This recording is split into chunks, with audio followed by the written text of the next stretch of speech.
Bismillahirrahmanirrahim. Assalamualaikum warahmatullahi wabarakatuh.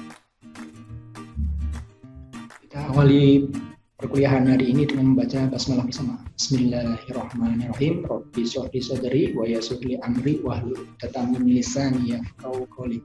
Rabbi zidni ilman warzuqni fahma. Rekan-rekan mahasiswa yang saya banggakan, untuk semester 2 mata kuliah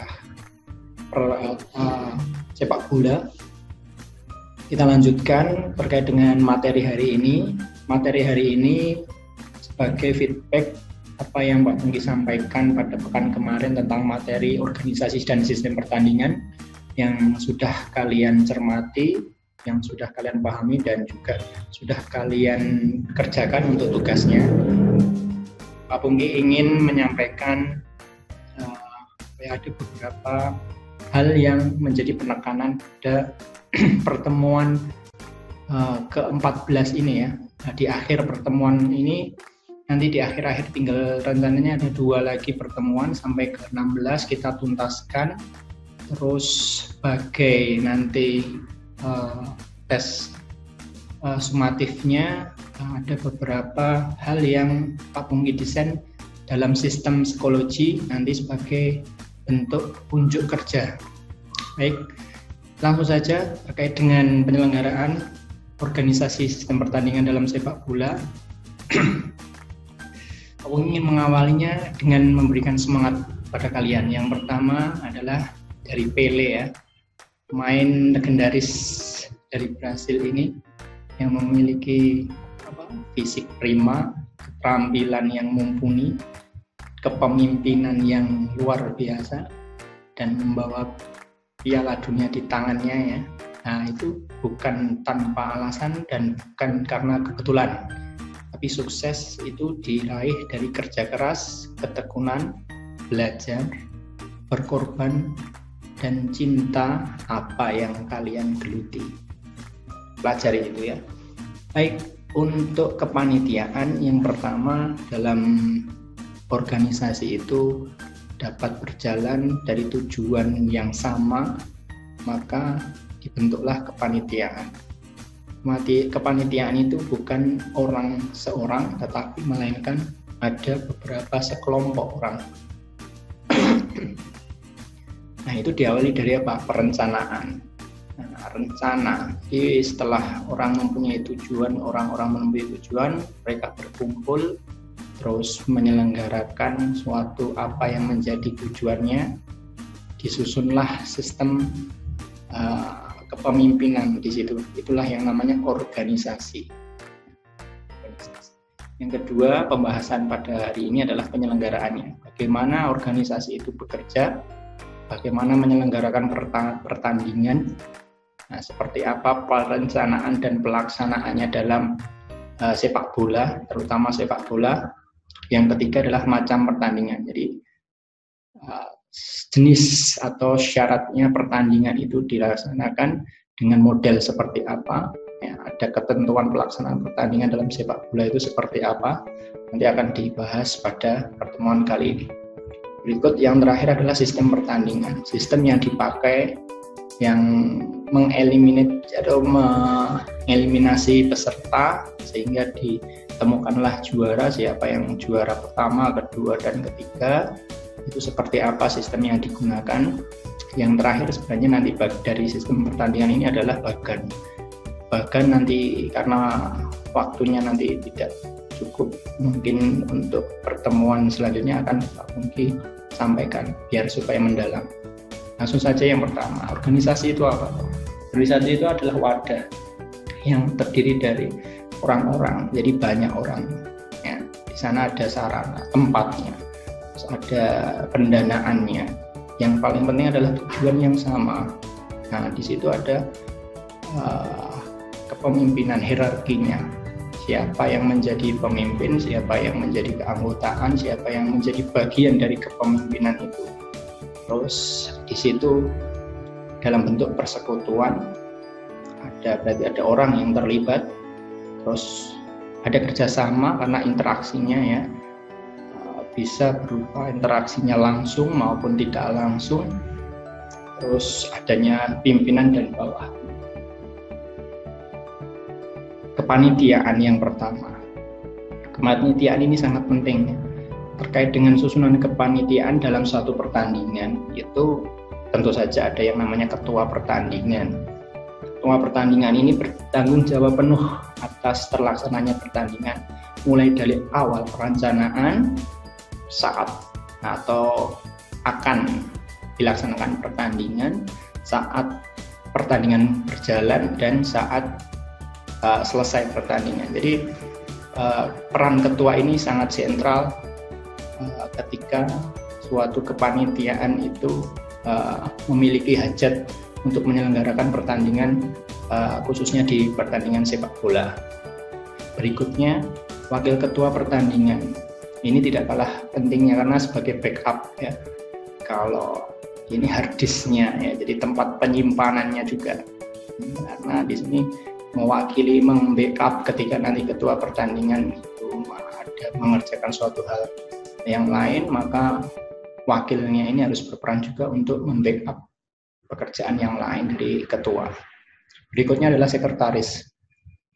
Sekretaris ini sebagai administrator, jadi semua pengelolaan surat menyurat ya yang hubungannya dengan pekerjaan administratif itu dikelola ya di banknya adalah di sekretaris. Di bank administrasinya di sekretaris, sedangkan bendahara itu memiliki peran yaitu keluar masuknya pendanaan budgeting. Jadi bendahara ini kalau dianggap sebagai pusatnya kegiatan untuk organisasi ya benar, karena bergerak tidaknya biasanya juga dipengaruhi oleh bendahara ya. Karena sekarang menggunakan ini jalannya pertandingan itu harus ada bendahara. Seperti apa contoh ringkasnya? Contoh sederhananya ya tentu saja bola itu kan harus memang tidak bisa datang dengan sendirinya kan, harus beli atau pinjam atau sewa, artinya juga membutuhkan dana. Nah itu contoh sederhana, belum tempat, belum konsumsi dan sebagainya. Terus yang berikutnya, yang kelima adalah komisi disiplin. Nah, ini juga sangat penting dalam pertandingan. Itu karena tugasnya itu sebagai hakim atau sebagai pemutus ya. Kalau ada perselisihan nanti ketika sebelum, saat, dan sesudah pertandingan ya. Di komisi disiplin ini sebagai hakimnya ya. Hakim agungnya, jaksa agungnya, pemutusnya. Nah itu adalah istilahnya sebagai sesepuhnya di penyelenggaraan pertandingan. Karena apa? Di situ termasuk memegang teguh dari peraturan pertandingan ya, harus menguasai peraturan pertandingan. Di bawahnya lagi di breakdown itu adalah seksi-seksi. Seksi-seksi sesuai dengan fungsinya ya, fungsi. Ada dokumentasi, ada konsumsi dan sebagainya. Itu adalah susunan kepanitiaan pertandingan. Berikutnya adalah yang kedua adalah penyelenggaraan pertandingan. Pertandingan itu diselenggarakan ya tentu dengan beberapa pertimbangan. Artinya apa? Tujuannya apa dulu? Terus peluang lingkupnya di mana? Seluas apa? Siapa pesertanya? Terus berapa jumlahnya? Ada dana berapa? Waktunya? Jadi itu masuk di persiapan. Ya, persiapan ini menggodok proposal istilahnya. Ya, proposalnya digodok atau rencana-rencananya digodok dulu. Sponsorship misalkan kalau membutuhkan anggaran yang besar, maka persiapannya juga harus besar, panitianya juga harus besar. Terus tahapan setelah persiapan ini dirundingkan panitia, ya semuanya berkumpul mendiskusikan tentang rencana-rencana, ya, dan sampai nanti menjelang pertandingan. Artinya apa? Artinya di sini termasuk mengundang tim-tim atau klub-klub yang diundang tadi sebagai peserta, maka harus ada technical meeting biasanya. Nah, itu harus matang juga harus benar-benar akomodasi dari, dan sosialisasinya harus matang dari tim-tim perwakilan tim-tim maupun official. Berikutnya adalah saat pertandingan. Pembagian penyelenggaraan pertandingan ini menjadi 4. Yang paling menjadi tujuan utama itu adalah saat pertandingan. Ini hari H-nya. Ya. Pada saat hari H, ya, semua kepanitiaan itu harus benar-benar memonitor sebagai pemonitor. Artinya apa? Ya, fungsinya, perannya itu dibuktikan waktu saat pertandingan. Siapa yang bertindak sebagai pengawas, siapa yang bertindak sebagai komisi disiplin, wasit, siapa yang bertugas sebagai penghubung, siapa yang bertugas sebagai konsumsi perannya, ketua dan sebagainya, semuanya pada waktu saat pertandingan ini harus standby, harus siap. Itu salah satu yang menjadi kunci dalam penyelenggaraan pertandingan. Dan tidak kalah pentingnya setelah hari H itu adalah segera menyelesaikan laporan. Itu pada fase setelah pertandingan, merekap semua hasil pertandingan, ya, baik yang kartu merah, kartu kuning, siapa yang cedera, ya, siapa yang juara, siapa yang menjadi top scorer mungkin, ya, pemain terbaik, ya, bahkan sporternya. Kan ada berita acaranya seperti apa pertandingannya dari awal sampai akhir atau selesai pertandingan.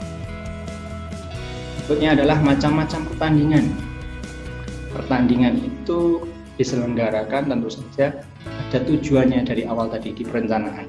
Nah, dari tujuannya tadi, lingkupnya apa? Tujuannya apa?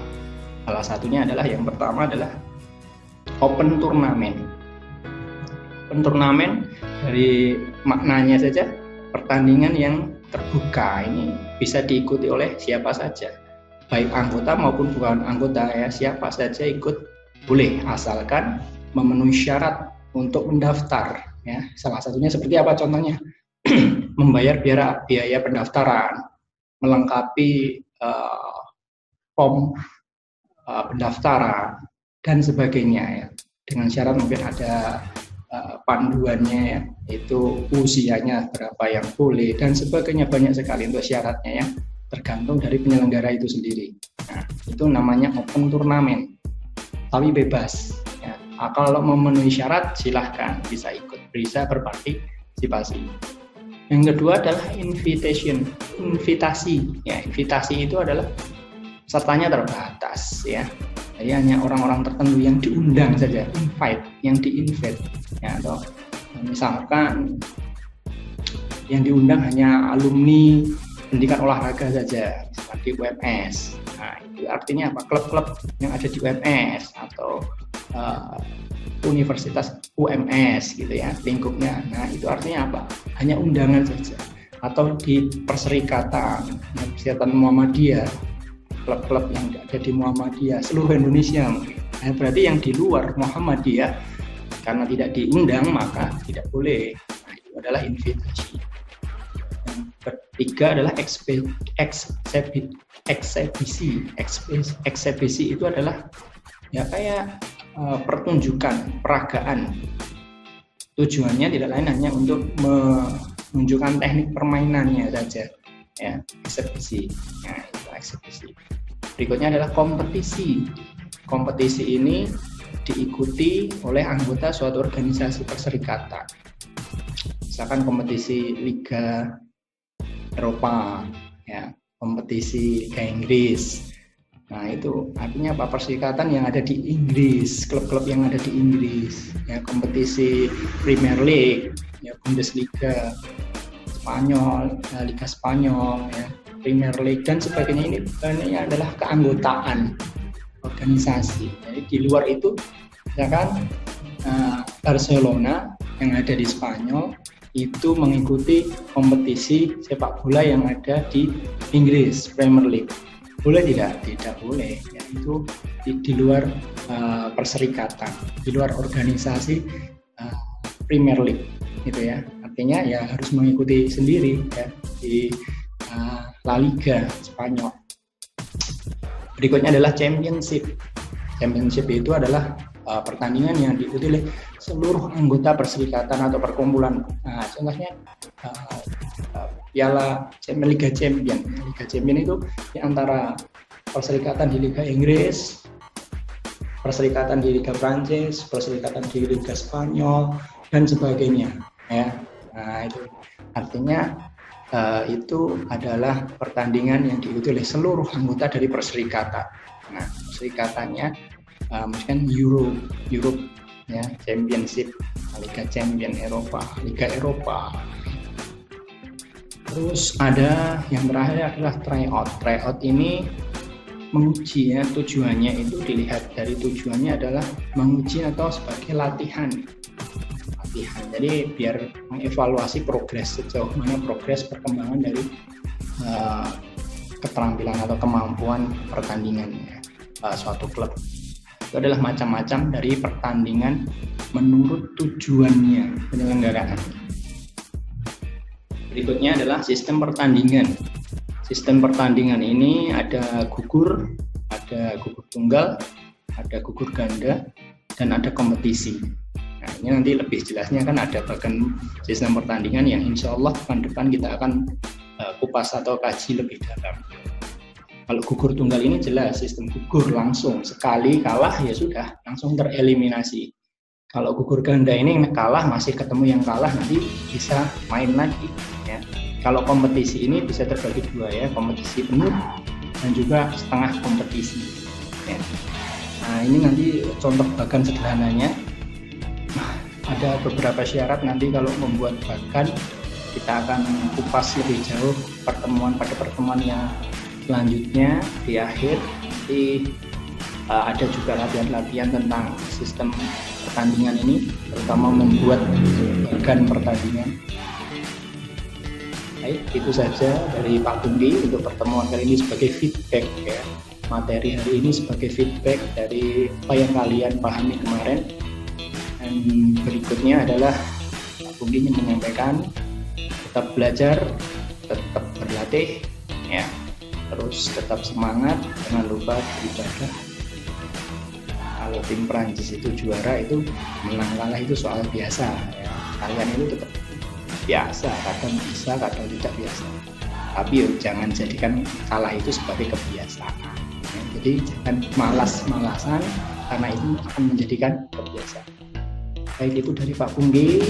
Mohon maaf atas kekurangan, semoga menjadi ilmu buat kita. Kita akhiri sama dengan baca hamdalah. Alhamdulillahirabbil alamin. Subhanakallahumma wa bihamdika asyhadu an la ilaha illa anta astaghfiruka wa atubu ilaik. Assalamualaikum warahmatullahi wabarakatuh.